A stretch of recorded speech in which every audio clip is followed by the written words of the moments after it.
Hoy de plato del día hay guiso. Lo comés vos, pero antes se sirvió en la mesa de tus viejos, abuelos y bisabuelos. El guiso que conocés tiene muchos siglos de historia y reúne ingredientes de diferentes mundos. Sí, fue gracias a un descubridor, conquistador, adelantado y pionero de los viajes intercontinentales que se produjo un gran intercambio de ingredientes entre el viejo y el nuevo mundo. El navegante genovés amante del guiso, Don Cristóforo Colombo, también conocido como Cristóbal Colón.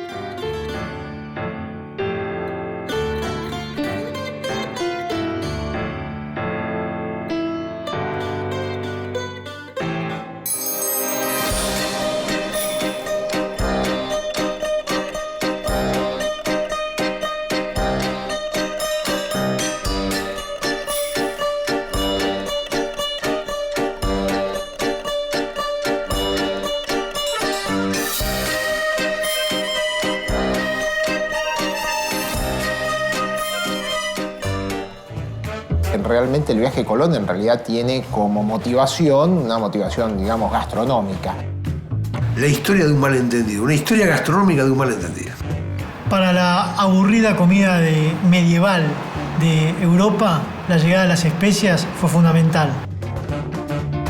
Cambia el mundo occidental.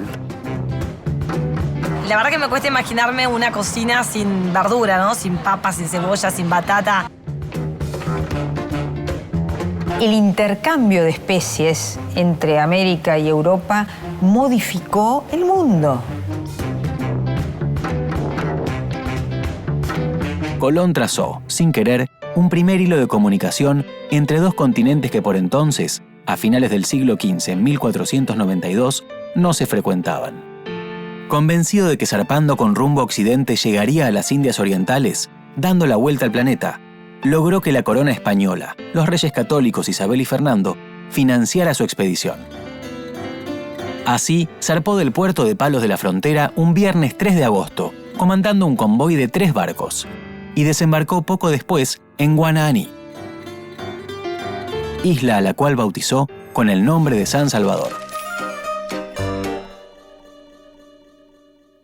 Y resulta ser que el desembarque de los conquistadores, además, cambia la fisonomía de los hábitos culinarios de los europeos. Realmente lo que se comía en ese momento en Europa, la mayor parte de la comida, estaba en malas condiciones.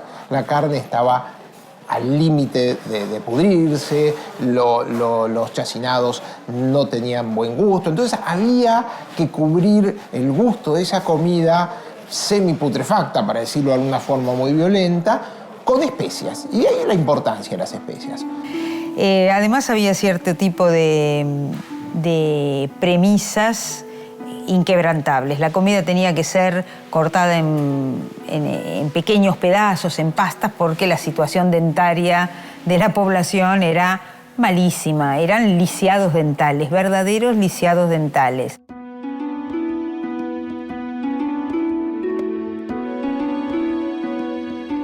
Antes de Colón o con Colón en Europa, las comidas eran muchos asados. Las carnes se asaban desde la época del Imperio Romano. Y los grandes guisos de cuchara. Los grandes guisos de cuchara nacen en esos siglos antes de Colón en América.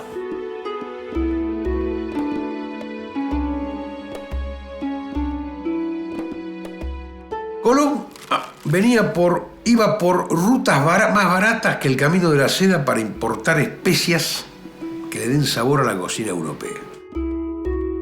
Nunca pensó que en el camino se iba a tropezar con un continente y que ese continente le iba a ofrecer tantas variedades gastronómicas que después, bueno, hacen parte de la cocina universal y de la agricultura de todo el mundo.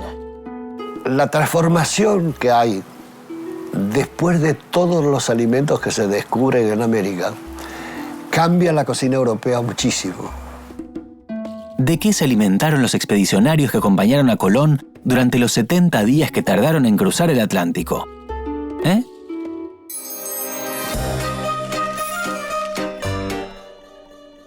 ¿Qué comían? No, se morían de hambre y de brucelosis.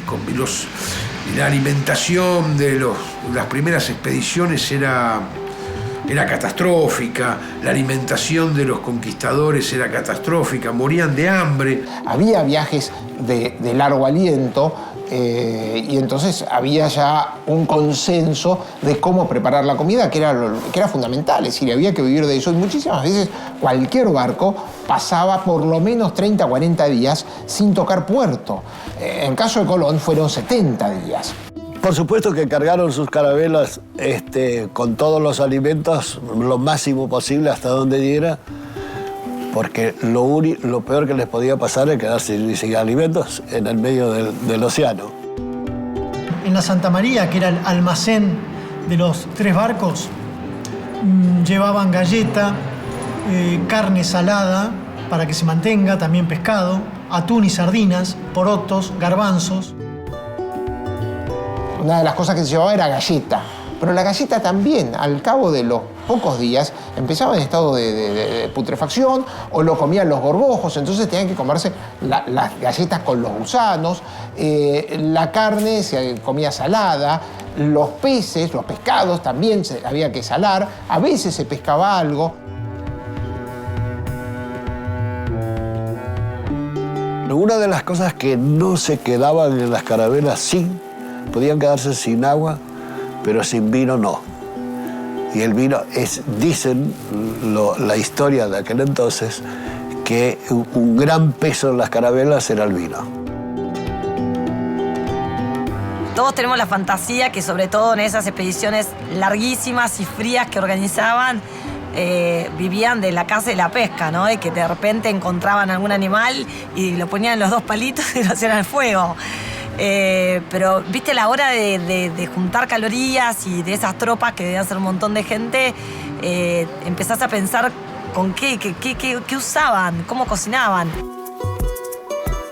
El momento de la comida era muy importante, tanto que el grumete hacía un canto para llamar a los oficiales, a Colonia, a los oficiales, a la mesa.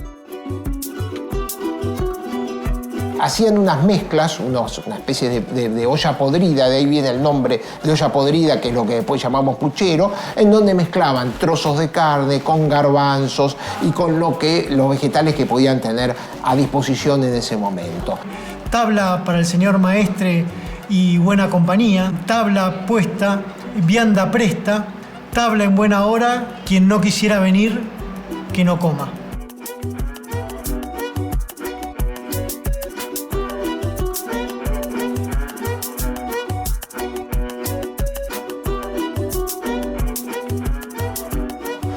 Ya Colón lo anota en su bitácora. La tripulación se le estaba amotinando cuando después de 60 días no tenían vista de tierra y parecía que el Zipango, a donde se estaban dirigiendo, era mucho más lejano de lo que él había previsto.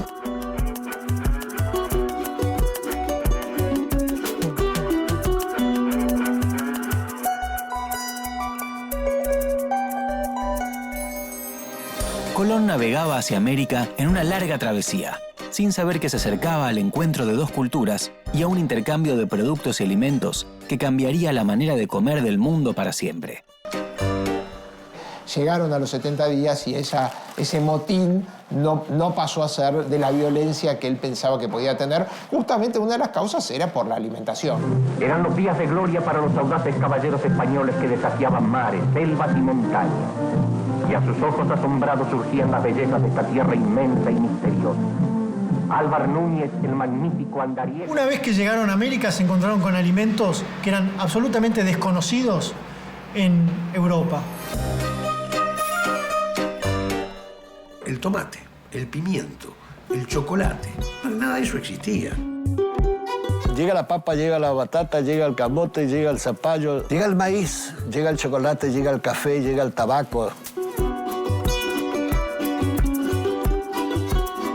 Una de las principales especias que encontró aquí fue el ají o chile, al que llamaron después pimentón español, que no lo era. Llega hasta el lacaucil, llegan las berenjenas, Ulrico Schmidl daba cuenta de sus crónicas, decía, brota la miel de los árboles, digamos. Era de una riqueza culinaria importantísima. Pese a eso, los españoles de la conquista, de los primeros viajes, se morían de hambre, por prejuiciosos. El maíz no se adopta inmediatamente en Europa. Se lleva inmediatamente y se empieza a plantar inmediatamente. Pero, como era un producto americano, era un producto al que se le tenía muchísima desconfianza. Hay datos en los hospicios y en los protohospitales de la Sevilla de aquella época, de 1500 y algo, 1510, 1520, decían que eran alimentos para menesterosos, presos, soldadesca y animales.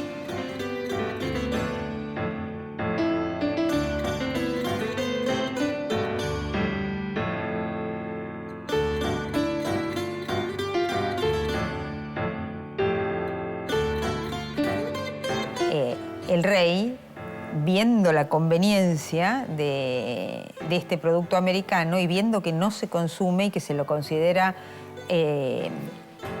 forraje, manda plantar en Versalles y le pone guardia armada las 24 horas al día al cuadro donde tienen sembradas las papas.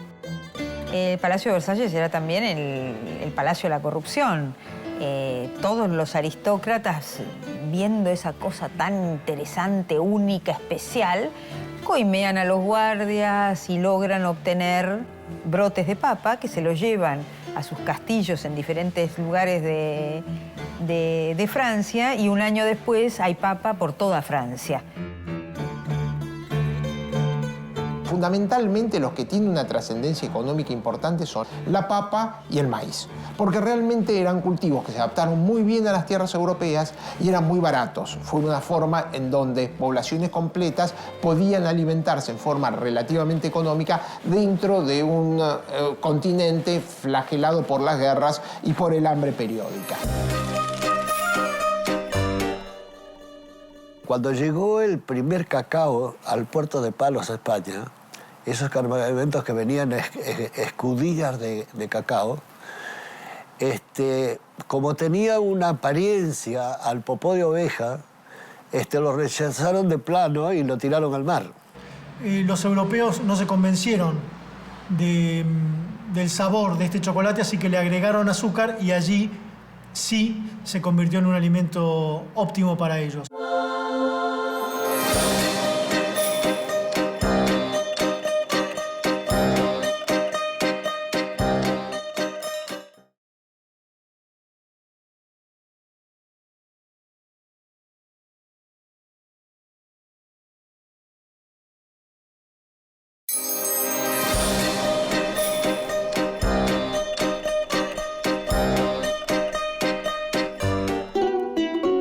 A partir de la llegada de Colón, comienza una ida y vuelta de alimentos y productos. Tanto América como Europa comienzan a incorporar nuevos ingredientes a sus recetas. Me imagino que habrá sido como complicado esa primera instancia y después cómo se enriquecen esas comidas y los guisos cuando pueden incorporar una cebolla, un ajo, una especia. La verdad que debe haber sido un cambio notable. Hernán Cortés se le facilitó bastante porque una banda de cocineras traidoras empezaron a operar como espías de él, al mando de la Malinche, que era una cortesana, una señora de lechos llevar y de ollas hacer, que se enamoró perdidamente de Cortés y traicionó a su pueblo. Los nativos practicaban cultivos de hace miles de años. La yuca y el maíz eran muy utilizados en la preparación de alimentos y les servía también para hacer chicha. Casi todos los indígenas o aborígenes de América lo que tomaban era chicha, que es un fermentado de maíz de alto tenor alcohólico. Inclusive se usaba en los ritos porque los usaban para dormir a los chicos que los entregaban como ofrendas a los dioses. De la raíz del agave hacían sopa y hacían jabón. Y del destilado hacían el tequila. Cuando el soldado ha terminado la conquista material, el jesuita comenzará la conquista espiritual. Dios en los labios y dulzura en el trato son sus armas. Por otro lado, cuando llega la Iglesia a América, que necesita el vino para hacer la Eucaristía, empiezan a plantar, en el Virreinato de Perú empiezan a plantar la vitis vinífera por todos lados para poder producir el vino que ellos necesitan en el momento de la Eucaristía. Santiago del Estero es la primer área de la Argentina que se plantan los primeros viñedos. Y la segunda área es Salta. Salta, tenés viñedos hoy todavía, plantados en el año 1750. Se levantan los pueblos y surgen las industrias. La tierra es pródiga y el tesoro inmenso. El resto queda a la labor de los siglos. Los jesuitas en Misiones ven que hay los aborígenes, que son los guaraníes, ven que están en un estado increíble físico, que están llenos de energía y que masticaban yerba mate. La empiezan a investigar y ven que ellos también la toman con agua caliente, hirviendo, y hacían los dientes, les hacía de bombilla. Tardan un montón en investigar cómo elaborar la yerba mate porque veían que había que secarla, pero era muy compleja la elaboración. Hasta que descubren, como en 1860, recién muy tarde, descubren que la mejor yerba mate era la que pasaba por los intestinos de los tucanes. Y entonces tenía un proceso especial con ácidos y que generaba que esas semillas eran las ideales para plantar. Todo nos habla de una organización perfecta, de un tesón insospechado, de una habilidad sorprendente. Ilex paraguayensis se llama la planta de la yerba mate y fue la que provocó que el comercio de la yerba mate de los jesuitas los hizo millonarios. Y por eso el papado terminó con esa orden a finales del siglo XIX. Mucho de lo que comemos en la actualidad tuvo un ida y vuelta entre los continentes. Productos que los conquistadores llevaron a la cocina europea y luego volvieron a América, donde le dimos nuestro toque personal. Con las distintas corrientes, las distintas llegadas aluvionales de conquistadores y demás, se fue incorporando buena parte de productos traídos de Europa, ¿no? América no tenía lácteos, ningún. Por ejemplo, América no tenía queso, crema, manteca, no tenía ningún lácteo. Estos son uno de los primeros alimentos que llega a Europa, claro. Pero después llegan las vacas también. Llegan vacas, llega la leche y se hacen los lácteos. En los grandes imperios como México y Perú, la alimentación se basaba fundamentalmente en cereales, fundamentalmente en el maíz. O sea que el aporte de los animales domésticos va a complementar justo el punto ciego de esos sistemas agroalimentarios. El gran plato popular del Virreinato del Río de la Plata, hasta bien entrado el siglo XX, hasta bien entrado el siglo XIX, casi hasta las postrimerías del siglo XIX, fue el puchero, descendiente del cocido español, o la olla podrida, como se llamaba originalmente.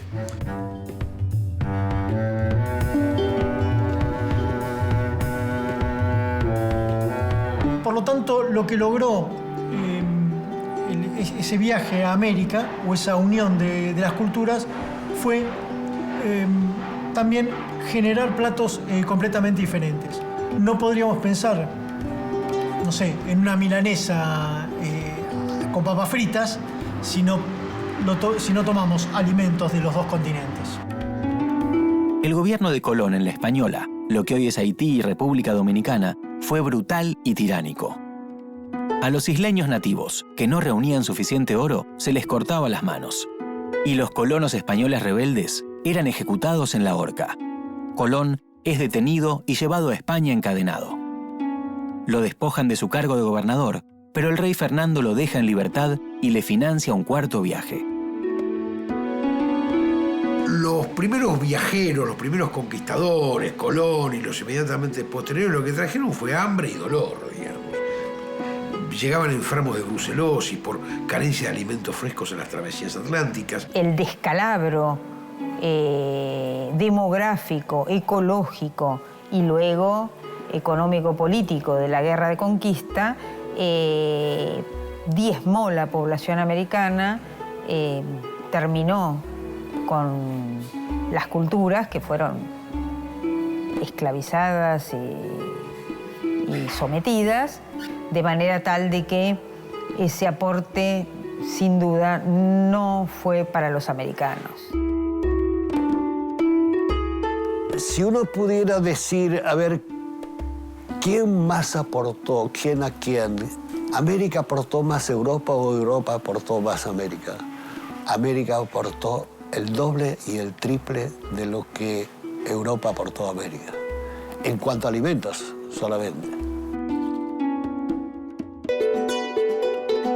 La verdad que debe haber sido un cambio notable. Me gustaría como hacer una vuelta atrás, ¿no? Para ver qué es lo que comían, porque la verdad que está buenísimo ver la historia de toda la parte gastronómica, ¿no? Cómo va surgiendo todo y cómo las mentes creativas, ¿viste? Bueno, fueron aplicando, porque la verdad que el que empezó a cocinar es como crear con lo que había. ¿Qué sería de la cocina italiana sin el tomate, un producto americano? ¿Qué sería de Suiza y de Bélgica sin el cacao? Hoy, los chocolates en el mercado internacional, el chocolate más caro sigue siendo el chocolate de Venezuela. Una tonelada de chocolate de Venezuela está alrededor de los $40.000 y el chocolate que le sigue está entre 20 y 25. Ustedes todos alguna vez han comido ese puré instantáneo, el famoso puré chef. Bueno, eso es un invento de los incas. No sé por qué a los franceses se les ocurrió hervirlas, pero se la frieron y entonces de ahí tenemos la... Pero la papa, creo que Chekhov tenía una frase que decir, la melancolía para los rusos es como la papa para los cocineros. La podemos cocinar de 1000 formas distintas.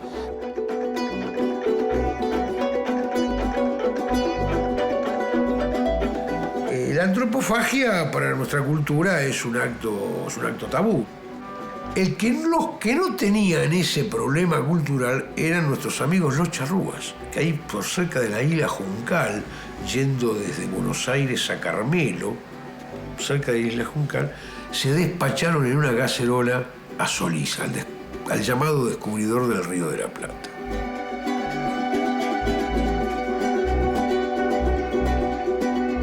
Llegamos al final de este viaje.